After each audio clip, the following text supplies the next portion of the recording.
All right, so here we are, AP Lit. We're looking at the poem song, Ode to Billy Joe, which is really a ballad. Let me remind you that a ballad has certain characteristics. It's always a story, it's always poetry, and this literally was sung. They probably were the folk ballads probably were sung. Literary ballads, like the second one we're going to do, were not intended to be sung. They're written, by a modern author. Most ballads, we don't know. It's kind of like what we call folk epics. We don't know who wrote them. Same thing with folk ballads, but they deal with usually ordinary people. There's a supernatural element. There's physical courage and love. The incidents usually happen to common people. It's a tragic situation presented with utmost simplicity. All right, so with that in mind, we don't have to reread it. It's pretty unforgettable what happened. What makes this a ballad? It's a story. It's a poem / song / story. What else? What about the content of it? There's several things about the content. Ian, help us out. Things like courage, love, tragedy, ordinary people are all a part of it. It's definitely more tragic, but the song didn't really help with this. Yeah. They were a bit too happy. Well, it said a tragic situation is dealt with utmost simplicity. I think that was on purpose. How do you explain that the dichotomy between the death of this kid by suicide versus the casual nature in which it's being discussed? Yeah. Well, not to mention, just the Billy Joe's death, but also his, the father, in one verse it says there was a virus going around, Papa caught it, and he died last spring, and then it's just, that's the end of talking about it. It's like, oh Right. yeah, he died. And Yeah. Again, it's just sort of a very simplified acceptance of tragedy. It's just like it's a part of life. It's not very romantic in terms of emotional. Did you have something else? No. Okay, yeah. Well, you said he committed suicide, but Well- it kind of seems like the mom just thinks he's dumb and fell off. He was tripping. Yeah. Where is it? Wait, where is it? He's like, he never had a lick of sense. Pass the biscuits, please. Oh. Yeah. I think some people might look at suicide victims as that way. That was really a dumb thing to do. It's so much more complicated than that. People commit suicide for real reasons. I think it's possible to considering that's how the whole poem is, very casual and it's just everyday kind of experiences. I think maybe that explains it, at least for me. Anything else? Yeah. Well, I don't understand, if she was busy chopping cotton and her brother was falling hay, how was she also seen up on the bridge? Veiled. Let's see that. And brother, now this is the brother. Ball in the He recollected when he and Tom and Billy Joe put down a frog down my back.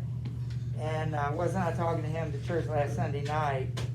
I have seen, I'll have another piece of pie, it don't seem right. I saw him at Sawmill yesterday on Choctaw Ridge, and now you tell me Billy Joe's jumped off. So,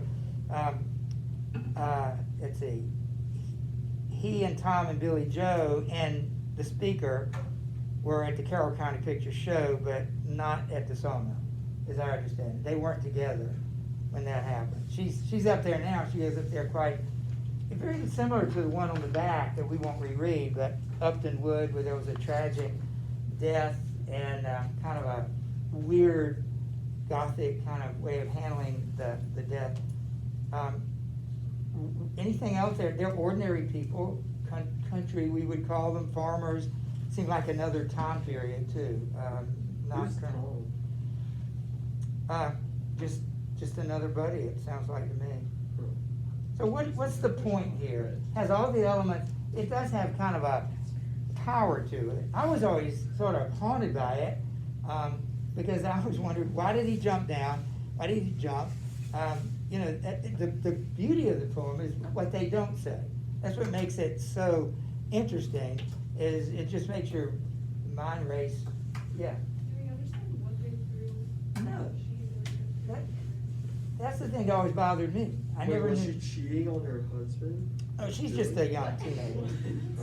Well, no, I don't know. It's just that as she and It was a Billy good Jones. husband. It's a thought. Yeah, He's maybe they're saying like that they're 20-year-olds give and they're just information like that makes their mind Oh, up. and then they still Jeez. throw it. Yeah, I don't think on Of course you're purpose. thinking about that stuff. We do not know what they were throwing up. Anybody wanna guess as to the reason he killed himself and what's her role in this? Clearly, she has a connection. She's the only one not talking at the table. Everybody else is talking so casually about it. The fact that she's not tells us a lot about, maybe it means more to her than it means to them. They've been seen together. They were up there together at some point. What are the possibilities, or do I even need to mention them? It's that? They're throwing something off Right. the bridge, and then he threw himself They off the bridge. ran out of things to throw, so she threw. All right. They're in a breakup. Yeah, probably had something to do with that. Well, anyway, I think one of the things we learn about this is it's more, less is often more. I have another one though.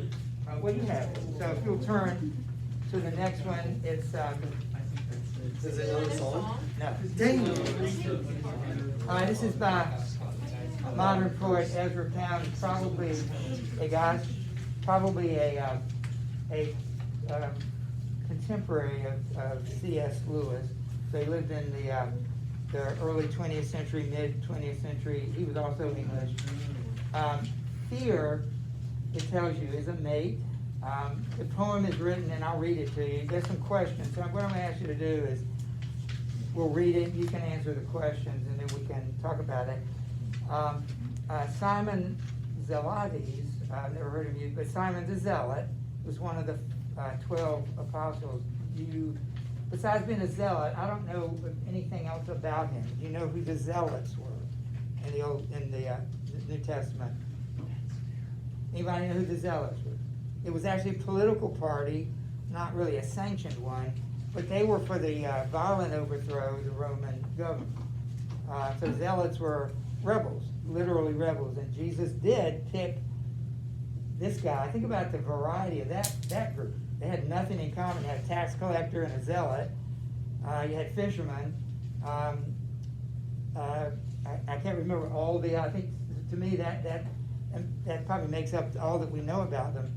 But they couldn't have been a stranger group, an oddly selected group. Of course, Jesus knew what he was doing. So let me read it. It's in the words, it's in the voice of Simon the Zealot. And one thing I think I may have asked you is list several scenes from the Gospels that you see reflected here. So there's several specific Gospel scenes that you have. Let me read it. You'll need to read it again to answer the questions. Have we lost the goodliest fear of all? Remember, fear meaning mate, a companion. For the priest in the gallows tree, I love her. He was a brawny man of ships in the open sea. I should read that. A lover he was of brawny men of ships in the open sea. When they came with a host to take our man, his smile was good to see. First let these go, quote, our goodly fear, or I'll see ye damned, says he. Aye, he sent us out through the crossed high spheres, and the scorn of his laughing rang free. Why took ye not me when I walked about alone in the town, says he. Oh, we drank his ale in the good red wine when we last made company. No capon priest was the goodly fear, but a man of men was he. I had seen him drive 100 men with a bundle of cords swung free, that they took the high and holy house for their pawn and treasury. They'll no get him in a book, I think, though they write it cunningly. No mouse of the scrolls was the goodly fear, but I love the open sea.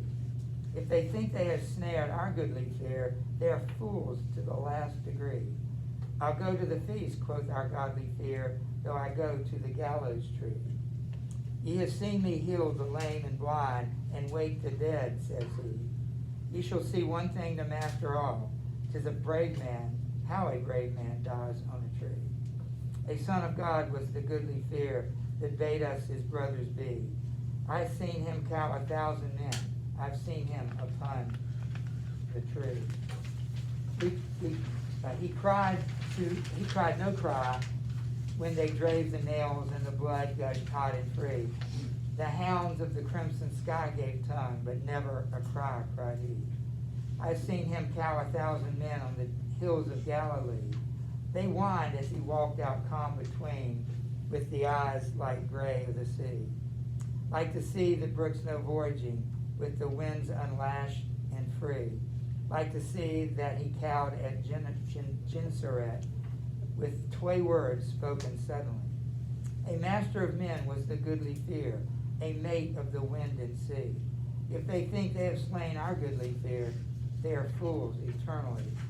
I have seen him eat the honeycomb since they nailed him to the tree. All right, so there's several questions. One thing you got to do is reread it to see what you can do. You can look for things that you know to look for, but we've got some questions here to answer.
check it off.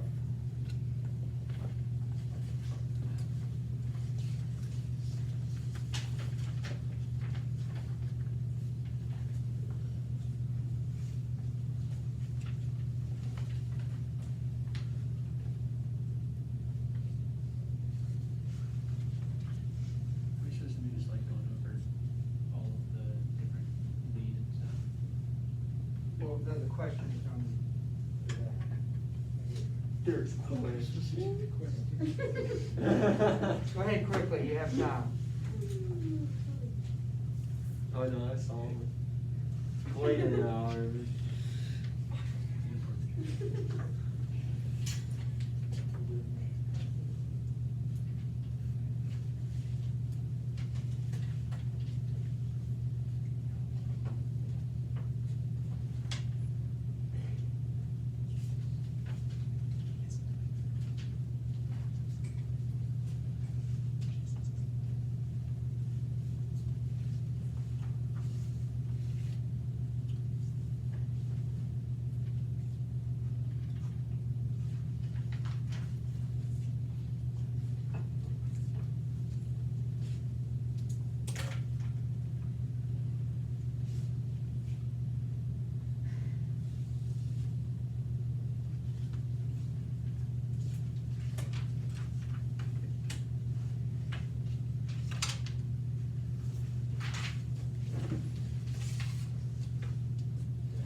Jessica, why don't you get us started here? The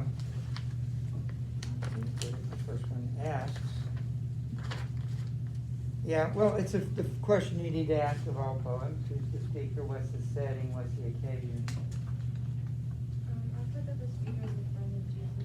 And it is Simon, particularly. And then he was like killed in the poem, and the poem is occasion as a state of remembrance.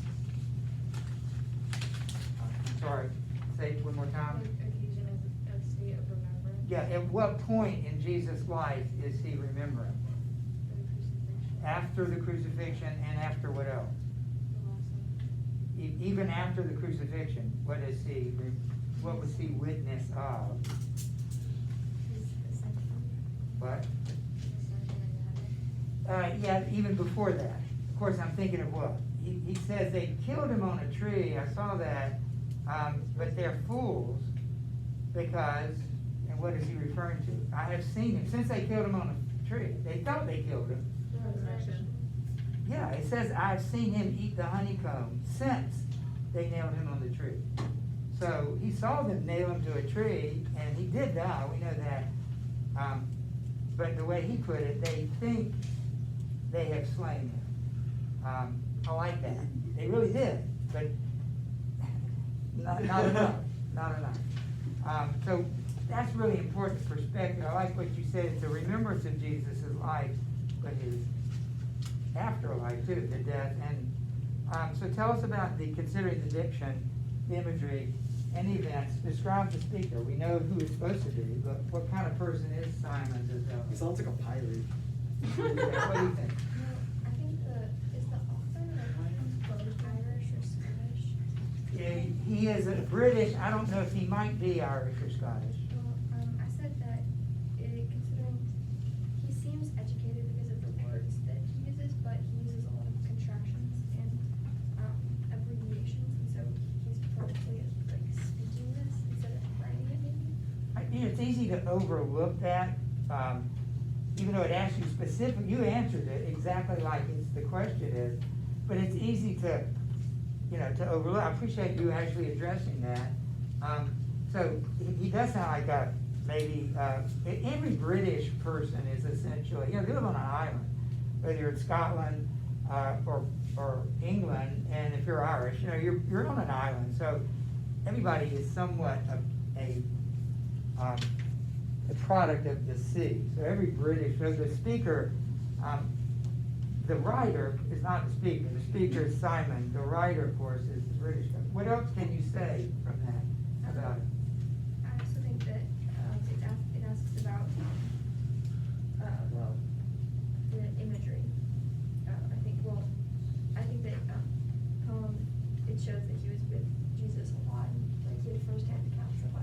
I mean, I didn't expect you, and one I cannot find, but I went through here and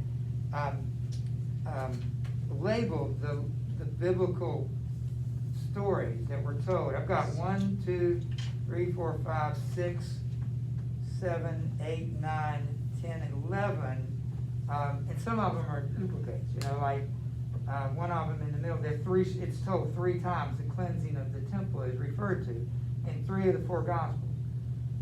So he knew him very well. He saw him in most of these situations. Anything else you can attest about him? I think that's all it said. All right, you probably assumed that he was common. If he's now Simon the Zealot, he's not a sailor. But, you know, most of them were. They probably all were, even, you know, by sailors, not of the sea, but of the Sea of Galilee. So they probably had all that. But I wrote down, I think this is where he's hardworking. He's a man, he's a blue collar guy. He's a guy that goes into bars with other blue collar guys and drinks. He's just like one of the guys. He's a tough man, man's man type person, hardworking. And yeah. All right, so let's go to number 3. All right, Deborah. I said walking on water, driving merchants out of the temple, and the last number. Yeah, there are a couple of others here. Anybody see any others that are less maybe well known? I think he mentions like something about the Pharisees when they're trying to trick him with the books. And then also like the garden when they came and arrested Jesus. Yeah, and what did he say to the people there when they came to arrest him? Remember? In He went willingly, but what did he say to do? What did he say about the other people, his disciples? Stay down. He said, you can't, yeah, he did that, but he said, don't take them. It sounded like he ordered them. Do you realize that John, I won't read it to you, run out of time, but when the guards came up to get him, they said, who is Jesus or where is Jesus? And he says, I am. He used the words, I am, which is the holy name of God. And it says in John, it's remarkable, all the soldiers there fell on their faces. And then they got up and they continued with what they were there for. But to me, it's a remarkable moment when Jesus showed just about that much of his authority and power. You're going to kill me. You're going to torture me and kill me. I just want you to remember who's in charge here. He says, I am. And their faces went flat on the ground, and then they stand back up. That would have appealed to Simon the Zealot. You know, that kind of power. The killing part wouldn't, because he's a manly guy who would have fought back. But that really appealed to him. He certainly remembered that. You remember the time, I can tell you the reference, it's Luke 4:29, if you want to double, it's the 4th stanza from the end. I have seen him cow 1,000 men on the hills of Galilee. They whined as he walked out calm between, with his eyes like the gray of the sea. Luke 4:29. Let me just read it to you. It seems like most of you remember that. Luke 4:29.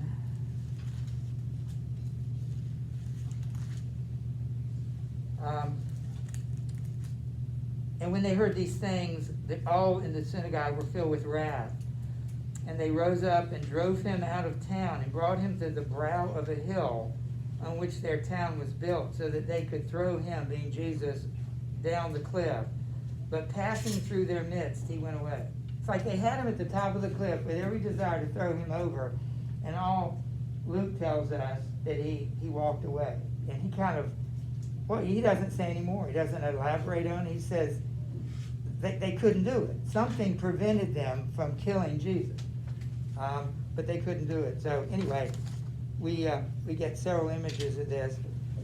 What attributes of Jesus does the speaker admire, Lily? Yeah.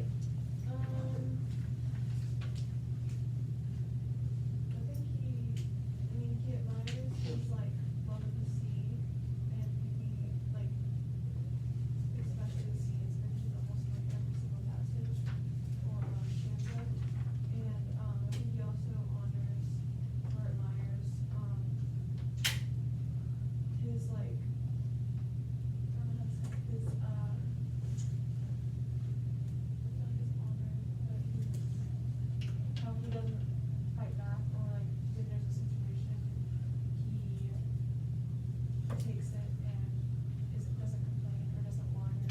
Well, he certainly doesn't do that, and I would think Simon wouldn't like that, because Simon's a zealot, that's what he does. You know, he may know about the sea, but he's really there to take a few heads off a few Roman soldiers. And here's Jesus, but I don't think he emphasizes that too much. He mentions in several places, oh, I don't wanna give it away, what do you think, Lydia? What- Well, I just said, he also admired how it said something about like Jesus never cried during the. He takes it, he can take it, Yeah, yeah. he's a man, he can take it, yeah. I said how he was calm and how he seemingly had control over everything. Right. And mention that you had something there. I have the combination of both those two. Well, think about the times when Jesus got angry. He cleans the temple with the cat of nine tails. He tells them, you know, why didn't you take, he talks back to them in the garden. You know, so he focuses on those times when he was being, like Simon maybe himself was, really tough and powerful. That would make sense for a guy like Simon. Explain the ending of the poem, which we already did. Jesus has died, but has come back. What's the tone of the poem, and how is it achieved? Emma Shea, what do you think? I said it almost seems lighthearted because even though it's after the crucifixion, he doesn't seem to make it as like heavy material to read. Right. He highlights the moments where Jesus, like he kind of highlighted his favorite moments of Yeah. spending time with him. He does highlight Jesus as a buddy, a friend, not a Lord, because they weren't quite sure of that yet. But he was a man's man. He was a buddy. He's a guy that you'd want to go on your fishing trip. You know, he's just one of the gang. Yeah. So to speak. Oh, and it was also kind of like what Jessica said earlier, it's like when it's saying like remembrance Right. of Jesus and just like what his past life. So what do you think the central idea is, David? I said that Jesus has control over everything. Yeah, but he's also, again, seems to also focus on that human aspect of him. All right, well, anyway, probably won't see any more ballads, but you do need to do some reading. 4th Thursday is free coming, so we won't see you till then. Be busy.